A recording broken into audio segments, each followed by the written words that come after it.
नमस्कार, सत श्री अकाल, आदाब।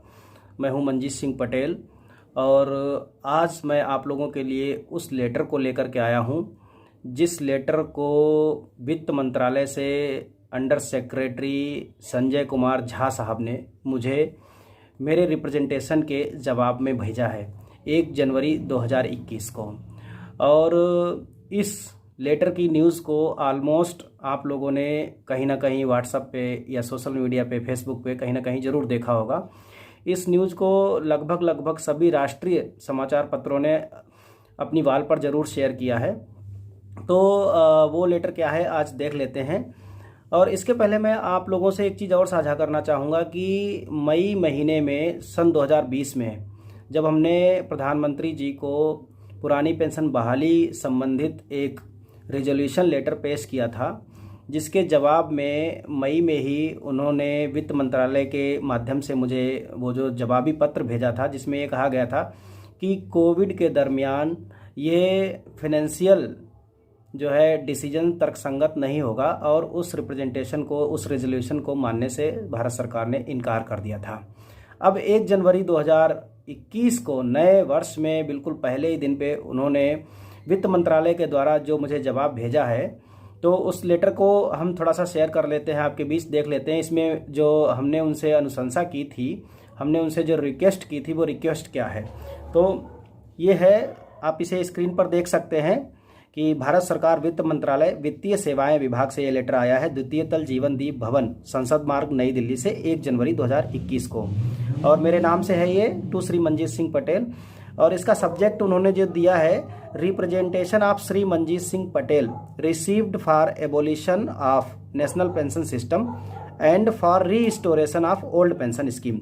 जैसा कि आप सभी जानते हैं कि हम पिछले कई सालों से NMOPS जो ऑर्गेनाइजेशन है उसके माध्यम से इस NPS को ख़त्म करके पुरानी पेंशन स्कीम बहाल करवाने के लिए लगातार प्रयासरत हैं। कई सारे हमने धरने, प्रदर्शन, कई बार भूख हड़ताल भी, और भी तमाम तरह के प्रोटेस्ट, कभी ट्विटर अभियान, कभी फेसबुक अभियान हम लोग चलाते रहते हैं और पूरे देश में कर्मचारियों को इसके खिलाफ जगाने में लगे हुए हैं।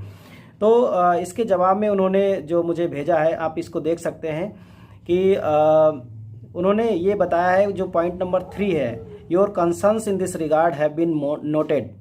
It is informed that based on the feedback received from time to time from the subscribers covered under NPS and other stakeholders, the Government of India, based on the recommendations of the committee constituted to suggest measures for streamlining of NPS, has approved the following proposals for streamlining NPS for central government employees.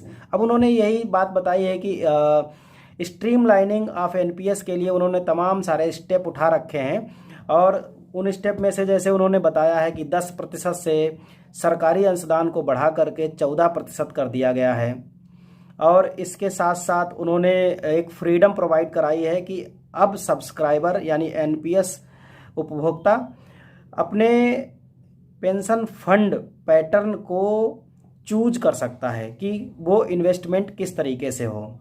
तीसरा उन्होंने जो बताया है कि delayed deposit NPS का जो मामला था, जिन लोगों के साथ उनका पैसा तो कट जाता था लेकिन NPS के खाते में नहीं जाता था, उस पैसे की बात की है कि उसके लिए इन्होंने कंपेंसेट किया है।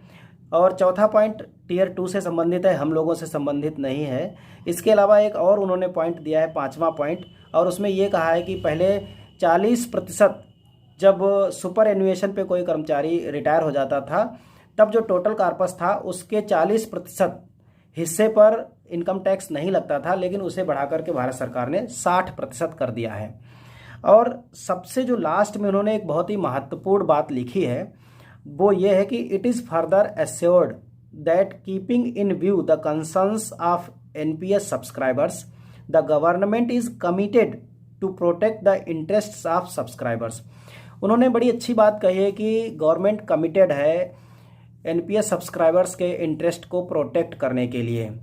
उसके एवज में इसी बात को लेकर के इसमें जो एड्रेस दिया है, वित्त मंत्रालय के एक वरिष्ठ अधिकारी से मेरी फ़ोन पर भी बात हुई है और इसी इंटरेस्ट को प्रोटेक्ट कराने की हमने जो उनसे अभी अनुशंसा की है, अभी हमने उनसे रिक्वेस्ट की है, वो ये है कि गवर्नमेंट एम्प्लॉयज़ के कंट्रीब्यूशन को, यानी CPF को, जो हमारा कंट्रीब्यूटरी प्रोविडेंट फंड है, उस वाले हिस्से को, हमारे वाले हिस्से को सरकार GPF की तौर पर मान्यता दे दे। जिस तरह से GPF की जो फैसिलिटी थी, हमें जब भी ज़रूरत पड़ती थी वो पैसा हम उसमें से निकाल सकते थे और विद रिटर्न।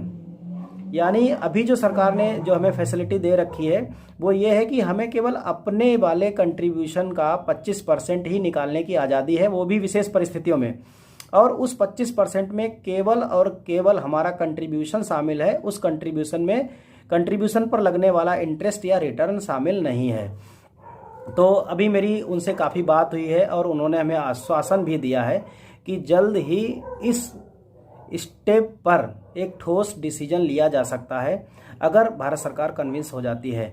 हमें पूरी उम्मीद है इस बार कि जनवरी 2021 के बीतते बीतते हो सकता है हम सबके बीच एक खुशखबरी NPS में ये ज़रूर शामिल हो जाए कि हमारा वाला कंट्रीब्यूशन अब GPF की तरह हमारे पास सुरक्षित रहेगा। सरकार इस पर हमें प्रोटेक्शन देगी और हमें इस पर विड्रॉल की फैसिलिटी GPF की तरह ही दे देगी और इस पर निश्चित रिटर्न की भी फैसिलिटी हम सरकार से उम्मीद करते हैं कि जल्दी ही हमें दे देगी। हालांकि सरकार ने ये कहा है कि मिनिमम एश्योर्ड रिटर्न स्कीम यानी मार्स जल्दी ही 2022 में इम्प्लीमेंट कर दी जाएगी और उस मार्स स्कीम के तहत NPS कर्मचारियों को ये चूज़ करने का विकल्प दिया जाएगा, वो चाहें तो निश्चित रिटर्न वाली जो सुविधा है उसको सिलेक्ट कर सकें।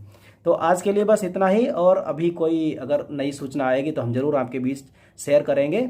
और आप लोगों से मेरी एक ख़ास गुजारिश है, अगर ये वीडियो आपके काम का हो, आपको लगता हो कि आपके मतलब का है, तो इसे लाइक और शेयर ज़रूर करें।